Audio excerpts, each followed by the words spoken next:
పవన్ కళ్యాణ్ గారి మీద మీ అభిప్రాయం ఏంటి? పవన్ కళ్యాణ్ గారు ప్రస్తుతం వరకు మరి బాగానే చేస్తున్నారు. మరి ఆయన మీద రూమర్లు ఉన్నాయి. ఇప్పుడు ట్రోల్స్ జరుగుతుంది కదా, తమిళనాడులో విజయ్ గారు గెలిచారు కదా ఏకగ్రీవంగా, అలాగే ఈయన సింగిల్గా పోటీ చేయమని అని ట్రోల్స్ చేస్తున్నారు, పోటీ చేసి గెలవమని ట్రోల్స్ చేస్తున్నారు. దాని మీద మీ అభిప్రాయం? ఫోర్స్ చేయటం అంటే మరి ఆయన ఇష్టం. అయితే ప్రజా ఆకర్షణ ఉంది కాబట్టి ఇప్పుడు వాళ్ళు సినిమా యాక్టర్లు కదండి.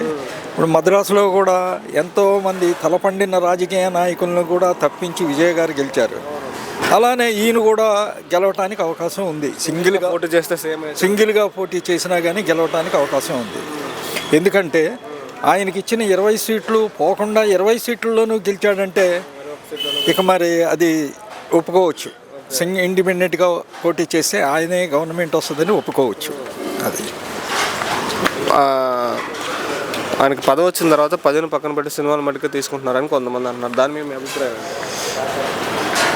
సినిమాలు మట్టికే తీస్తున్నాడు అనేది ఉట్టిదేనండి. ఎందుకంటే సపోజ్ ఇప్పుడు నారా లోకేష్ గారు ఉన్నారు, ఆయనకి రెండో అవకాశం లేదు. ప్రజా పనులు అని అంటే కొన్ని చెప్తారు, చెప్పి చేయిస్తారు, వీళ్ళు చేయరు. అలానే ఇప్పుడు డిప్యూటీ చీఫ్ మినిస్టర్ గారు ఆయన కొన్ని పనులు చెప్పి చేయిస్తున్నాడు, ఆయన చేయడుగా.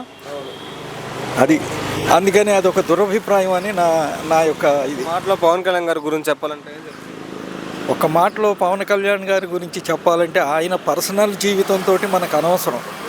ఆయన పర్సనల్ జీవితం ఏయో ఉన్నాయి, అవి మనకు అనవసరం.